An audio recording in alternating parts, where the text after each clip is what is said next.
여러분, 고양이 좋아하시나요? 저도 참 좋아하는데요. 제가 한번 먹어보겠습니다. 농담입니다. 하지만 깨물어주고 싶을 만큼 귀여운 것은 사실이죠.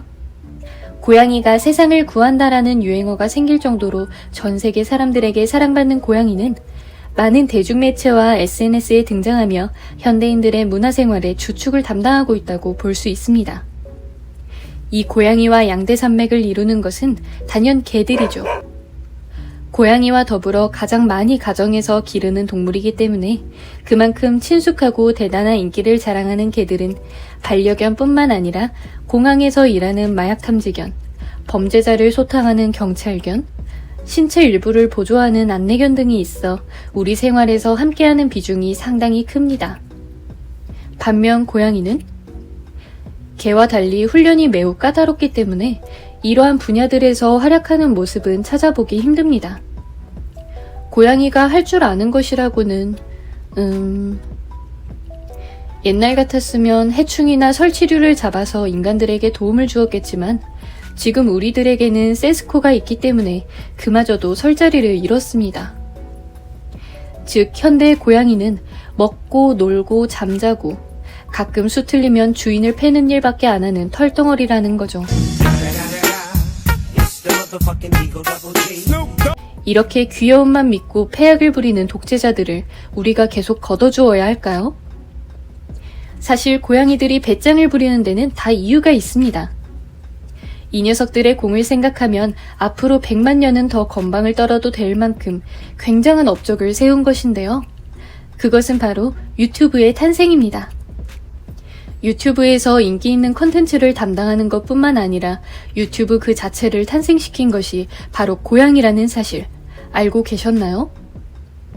물론 고양이가 컴퓨터를 조립하고 뚱땅뚱땅 키보드를 두드려 유튜브를 만들었다는 것은 아닙니다. 고양이가 유튜브를 탄생시키게 된 역사를 알기 위해서는 약 169년 전으로 거슬러 올라가야 합니다. 1856년 발칸반도에 위치한 국가인 크로아티아의 리카 지방에서 니콜라라는 이름의 소년이 태어났습니다. 농장에서 자란 니콜라는 한 명의 친구가 있었는데요. 바로 고양이 마체크였습니다. 검은 고양이 마체크를 너무나 사랑한 니콜라는 언제 어디서나 그와 떨어지는 법이 없었죠. 그런데 니콜라가 3살이 되던 해에 그는 마체크를 통해 매우 기적과도 같은 경험을 하게 됩니다. 추운 겨울날 마체크의 등을 쓰다듬자 손 주변으로 불꽃과도 같은 빛이 타다닥 하고 튀는 것을 발견한 것입니다. 너무 놀라 마체크를 내려놓으니 그는 어두운 방 안으로 들어갔는데 검은 털로 뒤덮인 몸이 어둠 속에서 희미하게 빛나고 있었습니다. 네, 지금은 누구나 알고 있는 정전기 현상인데요. 당시에는 정전기에 대해 과학적으로 원리를 규명한 사람이 없었기 때문에 어린 니콜라에게는 매우 신비로운 체험이었습니다. 니콜라는 그날로 전기와 과학에 푹 빠졌습니다. 그의 가슴에 품은 열정은 훗날 엄청난 발명으로 이어졌죠. 바로 교류 전력 시스템과 유도 전동기, 그리고 테슬라 코일입니다. 다른 건 몰라도 테슬라라는 단어에 어라? 하고 놀라신 분들 많으실 겁니다. 네, 여러분이 생각하시는 그 자동차 테슬라 맞습니다. 소년 니콜라의 풀네임은 니콜라 테슬라. 테슬라 기업의 창립자들은 혁신적인 기술 개발로 오늘날 우리들의 삶을 편리하게 바꿔준 그의 업적을 기리기 위해 회사 이름을 니콜라 테슬라의 성에서 따왔습니다. 그가 발명한 것은 이외에도 많지만 그 중에서도 가장 중요한 업적으로 꼽히는 교류 전력 시스템은 이름만 들으면 뭔가 어려운 개념 같지만 실제로 어려운 개념 맞습니다. 최대한 쉽고 간략하게 설명하자면 교류 전력 시스템이란 전류의 방향과 크기가 주기적으로 바뀌며 이동하는 전기 시스템을 뜻하는 말입니다. 옛날 사람들이 기존에 사용하던 전기는 에디슨이 발명한 직류전기였습니다. 직류는 전기가 한 방향으로만 일정하게 흐르며 시간에 따라 크기와 방향이 변하지 않습니다. 직류 시스템의 단점은 장거리 송전을 할 경우 에너지 손실이 크고 전압 변환이 복잡하다는 것인데 니콜라 테슬라가 교류 시스템을 발명하면서 이와 같은 단점들을 모두 보완하는 것이 가능해졌죠. 오늘날 우리 주변에 있는 물건 중에 직류 시스템을 활용한 물건들은 스마트폰, 전기자동차, LED 조명 등이 있습니다.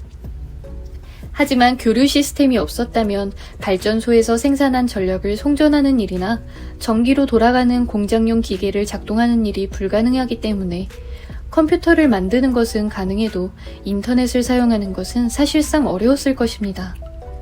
그리고 인터넷이 없었다면 세계적인 플랫폼 유튜브도 존재하지 않았겠죠. 그가 평범한 소년 니콜라였던 시절 그의 곁을 지켜준 친구 마체크 덕에 이 위대한 발명이 가능했고 우리의 삶을 매우 편리하게 바꿀 수 있었습니다. 또 본인이 직접 언급한 고양이는 마체크 한 마리뿐이지만 어쩌면 고양이와 니콜라 테슬라의 인연은 그뿐만이 아닐지도 모릅니다. 교류 전송 방식이 세계적으로 퍼져나가기 시작할 당시 에디슨은 테슬라를 매우 질투하여 어떻게든 그를 끌어내리려고 했습니다. 부셔버릴 거야. 주변에 로비를 하거나 언론에 유언비어가 섞인 거짓 선전을 하는 등의 방식으로 말입니다. 이 집착은 결국 더 잔인한 방식으로 이어졌습니다. 사람들에게 교류 전기가 위험하다는 인식을 심어주기 위해 교류를 이용한 사용용 전기의자를 만든 것인데요. 이것을 개발하기 위해 개와 고양이들을 잡아 마구잡이로 전기 실험을 해서 죽였습니다. 정작 전기의자 개발은 실패해서 첫 시험날 전기의자에 앉은 사형수에게 몇 번이나 전기를 흘려보냈는데도 고통에 몸부림칠 뿐 죽지는 않았습니다. 그의 곁에서 함께 참관하던 간수는 이 광경을 보고 차라리 화형을 하는 게 낫겠다라며 빈정댔다고 합니다. 실험이 실패한 데에는 다양한 요인이 있지만 그중 하나는 낮은 전압이었습니다. 에디슨이 발명 단계에서 동물들에게 실험할 때는 최대 2만 볼트까지도 사용했는데 사형수에게는 1600볼트를 사용했습니다. 손이 아닌 심장 쪽에 직접적으로 전류를 흘리거나 전압을 더욱 강하게 올렸다면 바로 즉사할 수 있었을 것입니다. 천재적인 발명가 에디슨이 이와 같은 사실을 처음부터 눈치채지 못하고 망신에 가까운 실패를 겪게 된 것은 어쩌면 그의 전기 고문으로 희생당한 수많은 고양이들의 저주가 아니었을까요? 부셔버릴 거야. 심지어 이 사건 이후로 니콜라 테슬라의 이미지가 실추되기는커녕 에디슨의 라이벌 격이었던 발명가이자 사업가인 조지 웨스팅하우스의 제의를 받고 함께 교류 방식을 더욱 발전시켰습니다. 역시 인과응보라는 것은 정말 존재하는지도 모르겠습니다. 여러분의 생각은 어떠신가요? 이제는 고양이가 세상을 바꾼다는 말에 동의하실 수 있으신가요?